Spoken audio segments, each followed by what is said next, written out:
Comment se libérer de ses soucis, de ses peines et de ses angoisses?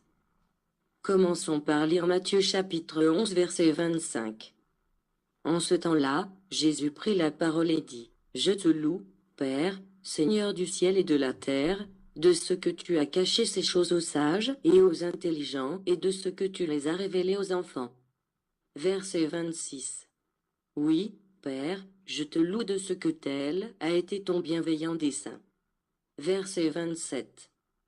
Tout m'a été remis par mon Père, et personne ne connaît le Fils, si ce n'est le Père, personne non plus ne connaît le Père, si ce n'est le Fils et celui à qui le Fils veut le révéler. Verset 28.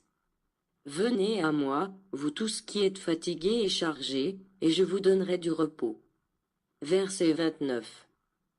Prenez mon joug sur vous et recevez mes instructions, car je suis doux et humble de cœur, et vous trouverez du repos pour vos âmes.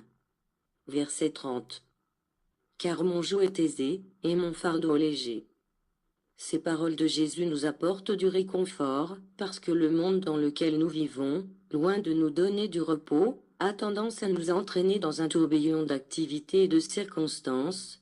Tellement de choses nous sont servies et nous avons l'embarras du choix, cela seul nous dérobe déjà la paix. Nous éprouvons tous le désir de trouver une oasis de repos. Et lorsqu'on entend quelqu'un faire la promesse qu'il peut nous procurer la tranquillité à laquelle nous aspirons, il est tout à fait naturel de l'écouter avec grand intérêt. C'est pourquoi il faut méditer ces paroles dans la prière, parce que la prière a un pouvoir. Voici l'appel de Jésus en ce troisième temps, appel à ceux qui sont fatigués et épuisés. Venez à moi, hommes tristes, solitaires et malades. Vous qui traînez des chaînes de péché, vous les humiliez, les affamés et les assoiffés de justice, soyez avec moi.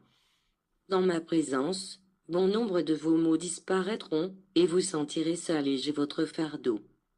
Si vous souhaitez posséder les biens de l'esprit, je vous les concéderai. Si vous me demandez des possessions terrestres, pour en faire bon usage, je vous les donnerai aussi, parce que votre pétition est noble et juste. C'est alors que vous deviendrez de bons administrateurs, et que moi je vous concéderai la multiplication de ces biens, afin que vous les partagiez avec vos frères.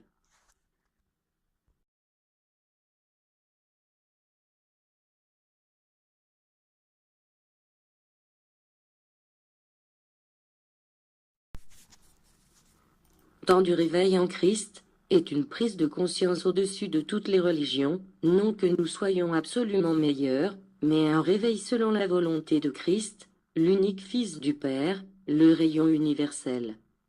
Sa parole et son essence sont aussi universelles, parce que tous recherchent un seul esprit divin. Mais il n'y a point d'unification entre les hommes, Jésus déclare.